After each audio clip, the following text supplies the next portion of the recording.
কোন কুমারী?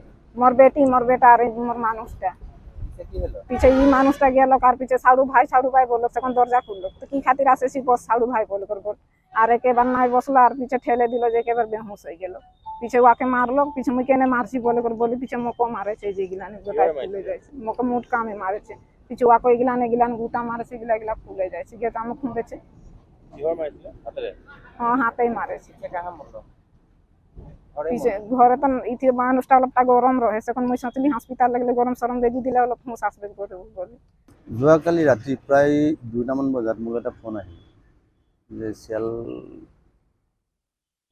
শিয়ালডাঙ্গা বস্তি 1 নম্বৰ হাতীগাঁও যে এজনৰ মানুহক মাৰ্ডাৰ কৰিছে বুলি কৈছে, মাৰপিট হৈছে। তাৰপিছত কৈছে যে মানুহজন মৰি গ'ল। তোমাৰ লগে লগে গ'লোঁ, গৈ পেলাই পালোঁ। তেওঁলোকে কৰিলে কি লগে লগে ডেড বডিটো তেওঁলোকে হেৰিয়ালৈ লৈ গুচি গ'ল, জখলাবন্ধা FRUত লৈ গুচি গ'ল। লৈ যোৱাৰ পিছত ডক্টৰে তেওঁক মৃত বুলি ঘোষণা কৰাৰ পিছত তেওঁলোকৰ ঘৰলৈ লৈ গুচি আহিলে। মই গৈ তেওঁলোকৰ ঘৰতে পালোঁ।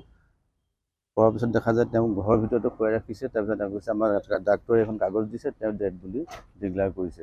মই তেতিয়া কাহিনীবিলাক সুধিলোঁ কেনেকৈ কি হ'ল কি কথা। তেওঁ ঘৰত আছিলে, এই মাৰ্টিন আছিলে ঘৰত, তেওঁ পৰিবাৰ আছিলে আৰু তেওঁ এজনী ছোৱালী আছিলে।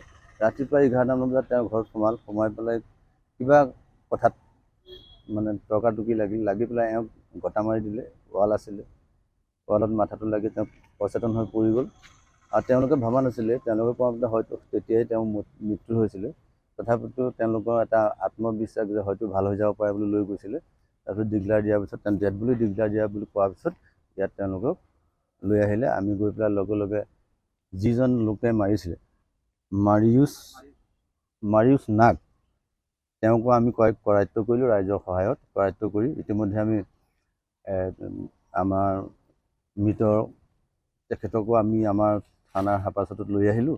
আৰু যিজন অততায়ী আছিলে, যিজনে তেওঁক মৃত্যু ঘটালে, তেওঁকো আমি আমাৰ থানাত সোধৰ কাৰণে লৈ আহিছোঁ। ইতিমধ্যে আমাৰ আহি পাইছেহি, আমাৰ মেজিষ্ট্ৰেট ছাৰ আহি পাইছেহি। তেওঁ বৰ্তমান ইনকুৱেষ্ট কৰি আছে।